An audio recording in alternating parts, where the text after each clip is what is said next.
warahmatullahi wabarakatuh. Selamat pagi yang terhormat Ibu Cuti Safina, SH, SIKOM, MH, selaku dosen pengampu mata kuliah Hukum Telematika dan Kejahatan Cyber, serta teman-teman sekalian. Perkenalkan, saya Galis Madani dengan NPM 233K00516067. Di sini saya merupakan mahasiswa dari Program Studi Ilmu Hukum Universitas Nasional.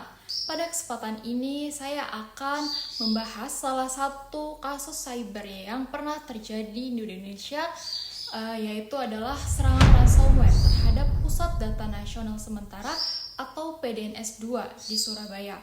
Pada pertengahan tahun 2024, masyarakat telah dikejutkan dengan melumpuhnya berbagai layanan publik seperti keimigrasian yang terganggu, pelayanan sejumlah instansi terhenti, dan munculnya kekhawatiran mengenai keamanan data jutaan milik warga negara. Sebagai masyarakat, kita tentu merasa dirugikan. Namun sebagai mahasiswa, kemudian muncul pertanyaan yang jauh lebih penting seperti bagaimana mungkin sebuah infrastruktur digital yang menjadi pusat penyimpanan data pemerintah dapat begitu mudah dilumpuhkan.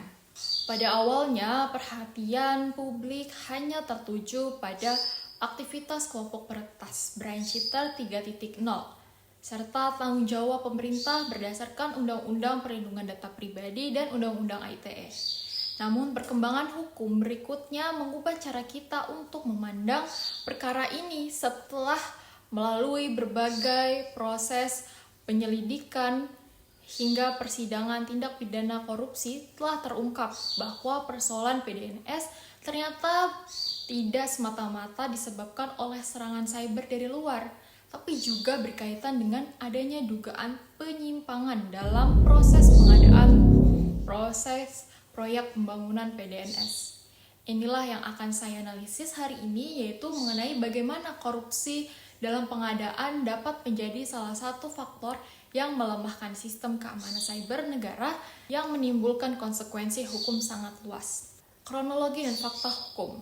Berdasarkan proses penegakan hukum yang dilakukan oleh Kejaksaan Negeri Jakarta Pusat, kemudian diperiksa dalam persidangan di Pengadilan Tindak Pidana Korupsi, diketahui bahwa pembangunan PDNS tidak hanya menghadapi persoalan teknis, tapi juga mengalami persoalan tata kelola pengadaan.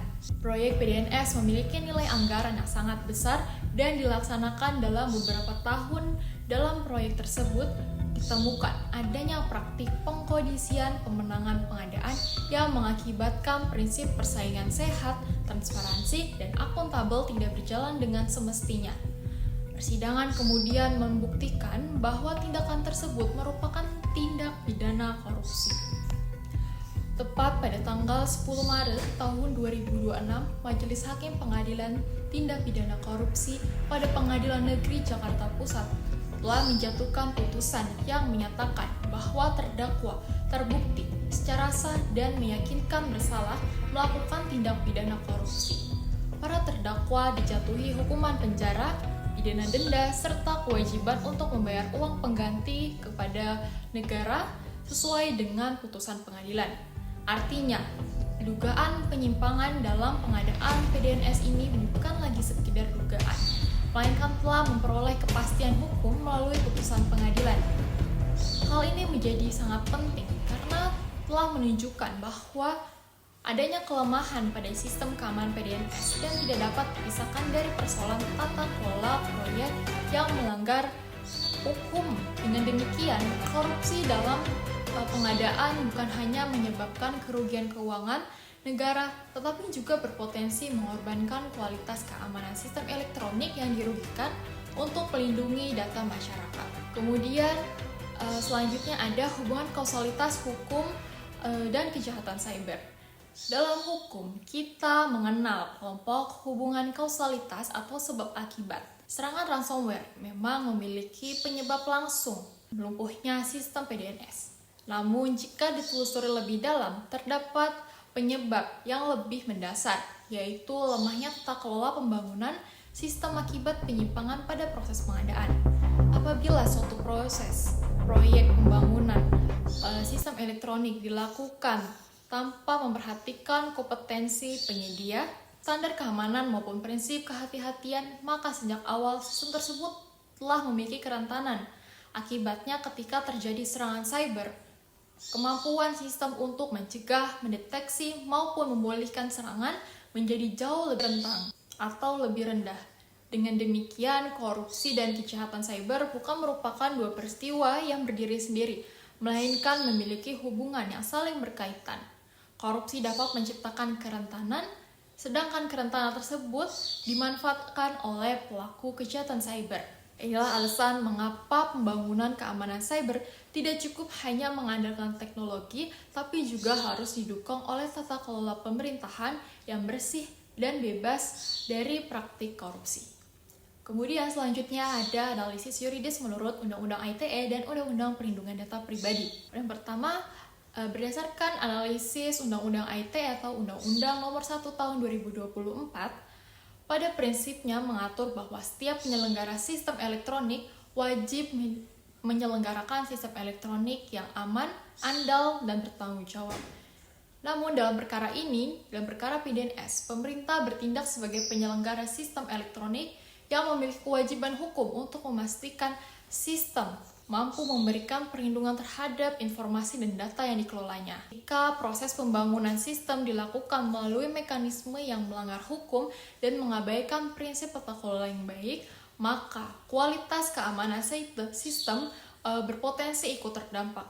Akibatnya, kewajiban untuk menyediakan sistem yang andal, aman, menjadi tidak terpenuhi secara optimal. Persoalan ini tidak hanya mencakup adanya serangan ransomware, tapi juga menyangkut apakah penyelenggara sistem telah melaksanakan kewajiban hukumnya sesuai dengan standar yang diperintahkan berdasarkan Undang-Undang ITE. Nah, kemudian yang kedua, analisis berdasarkan Undang-Undang Perlindungan Data Pribadi, yaitu Undang-Undang Nomor 27 Tahun 2022.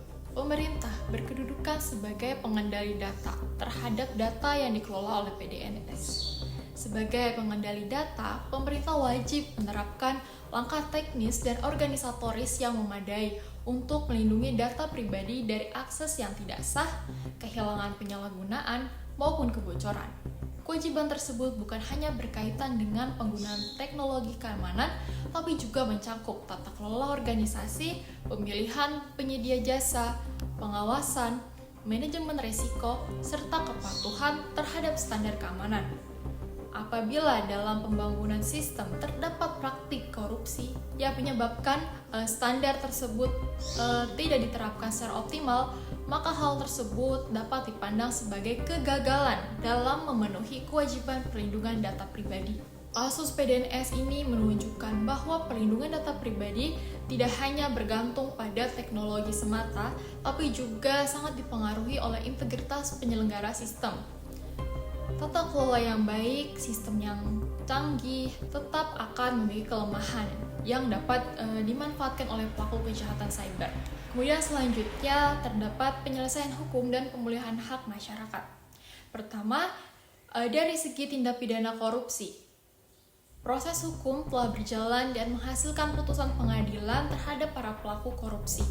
Kemudian kedua, dari sisi kejahatan cyber, aparat penegak hukum juga harus melakukan penyelidikan dan penyidikan terhadap kelompok Brandshifter 3.0 sebagai pelaku serangan ransomware yang telah merubuhkan sistem PDNS. Mengingat kelompok tersebut diduga beroperasi dalam lintas negara, maka penegakan hukumnya tentu tidak dapat dilakukan hanya di dalam wilayah Indonesia, melainkan memerlukan kerjasama internasional. Langkah pertama yang harus dilakukan adalah dengan melakukan investigasi forensik digital atau digital forensic investigation. Pada tahap ini, aparat penegak hukum bersama BSSN, kepolisian, dan instansi terkait melakukan pengamanan seluruh barang bukti elektronik, menganalisis log server, menelusuri jejak digital pelaku, mengidentifikasi metode serangan yang digunakan, serta memastikan apakah terdapat data pribadi yang berhasil diakses, disalin, ataupun diekfiltrasi oleh pelaku. Hasil investigasi ini nantinya yang menjadi dasar dalam proses pembuktian pidana sekaligus untuk mengetahui akar penyebab terjadinya serangan. Karena pelaku berada di luar yurisdiksi Indonesia, maka pemerintah juga perlu memanfaatkan mekanisme Mutual Legal Assistance atau MLA untuk melalui mekanisme ini Indonesia dapat meminta bantuan negara tempat pelaku atau server berada di mana untuk memperoleh alat bukti elektronik, melacak identitas pelaku, memperoleh data lalu lintas komunikasi, melakukan pembekuan aset hasil kejahatan hingga mendukung proses penangkapan maupun ekstradisi apabila memenuhi persyaratan hukum yang berlaku. Kerjasama internasional menjadi sangat penting karena kejahatan cyber ini kan umumnya bersifat transnasional, sehingga penyelesaiannya itu memerlukan koordinasi antar negara. Selain itu, aparat juga perlu bekerja sama dengan organisasi internasional seperti lembaga penegak hukum asing, penyedia layanan digital untuk melacak infrastruktur yang digunakan oleh kelompok ransomware, termaksud server, dompet, aset kripto yang digunakan sebagai sarana penyedia uang tebusan serta jaringan pelaku yang terlibat.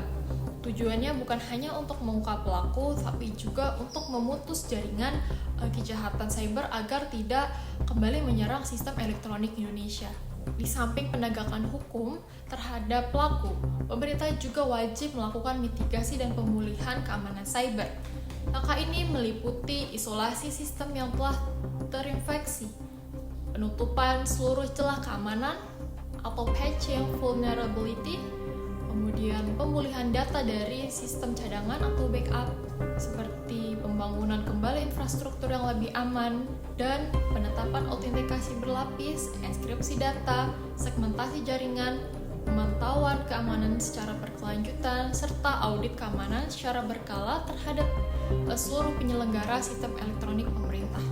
Pemerintah juga perlu memperkuat tata kelola keamanan informasi dengan menerapkan standar internasional seperti ISO 27001 mengenai sistem manajemen keamanan informasi dan ISO 22301 mengenai sistem manajemen kelangsungan bisnis atau Business Continuity Management System.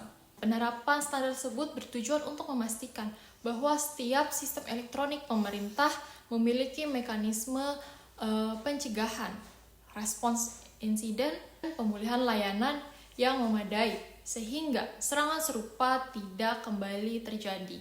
Penyelesaian tindak pidana cyber ini tidak cukup hanya dengan mencari atau menghukum pelaku ransomware. Penegakan hukum harus dibarengi dengan investigasi forensik digital yang menyeluruh, kerjasama internasional, pemulihan sistem elektronik, serta penguatan keamanan cyber nasional agar perlindungan terhadap data pribadi dapat terjamin. Kemudian yang ketiga, dari perspektif hukum perdata, masyarakat yang mengalami kerugian akibat penyalahgunaan kebocoran data pribadi memiliki hak untuk menuntut ganti rugi sesuai dengan mekanisme yang diatur dalam Undang-Undang Perlindungan Data Pribadi maupun ketentuan mengenai perbuatan melawan hukum dalam pasal 1365 KUH Perdata apabila unsur-unsurnya terpenuhi. Selain itu, apabila jumlah korban sangat banyak dan memiliki kepentingan hukum yang sama, penyelesaian juga dapat memperoleh atau ditempuh melalui mekanisme gugatan perwakilan kelompok atau class action sesuai dengan hukum acara yang berlaku. Kemudian yang keempat, dari sisi administrasi negara, pemerintah tentu wajib melakukan evaluasi menyeluruh terhadap tata kelola keamanan cyber nasional, memperbaiki sistem pengadaan, meningkatkan standar keamanan, serta memastikan kejadian serupa tidak terulang kembali. Pemulihan seperti ini tidak cukup hanya dengan menjatuhkan pidana kepada pelaku korupsi. Yang jauh lebih penting adalah mengembalikan kepercayaan masyarakat melalui pembangunan sistem yang benar-benar aman, transparan, dan akuntabel. Nah, berdasarkan seluruh pembahasan tadi, dapat disimpulkan bahwa kasus PDNS 2 merupakan contoh nyata bagaimana persoalan korupsi, tata kelola pemerintahan, perlindungan data pribadi, dan keamanan cyber saling berkaitan. Serangan ransomware memang menjadi penyebab langsung lumpuhnya layanan publik. Namun, proses hukum menunjukkan terdapat kelemahan sistem juga tidak dapat dilepaskan dari adanya penyimpangan dalam proses proyek. Adanya penyimpangan dalam pengadaan proyek ini adalah salah satu unsur terkuat penyebab adanya kebocoran sistem selain dari peretasan. Karena itu, pembangunan keamanan cyber nasional tidak hanya cukup dilakukan dengan membeli teknologi-teknologi yang lebih canggih. Yang jauh lebih penting adalah sebetulnya dengan memastikan proses pengadaan dilakukan secara transparan, akuntabel, sesuai dengan prinsip governance, sehingga sistem elektronik negara benar-benar dibangun di atas fondasi hukum yang kuat. Semoga kasus ini menjadi pelajaran untuk kita semua bahwa perlindungan data pribadi bukan hanya persoalan teknologi informasi, melainkan juga persoalan kepatuhan hukum, integritas penyelenggara negara, tanggung jawab dalam mewujudkan tata kelola pemerintahan yang baik. Dengan demikian yang dapat kami sampaikan, terima kasih sebelumnya atas perhatian Ibu dosen, Ibu Cutin Safina, SH, SIKOM, MH, selaku dosen pengampu dan teman-teman semua. Wassalamualaikum warahmatullahi wabarakatuh.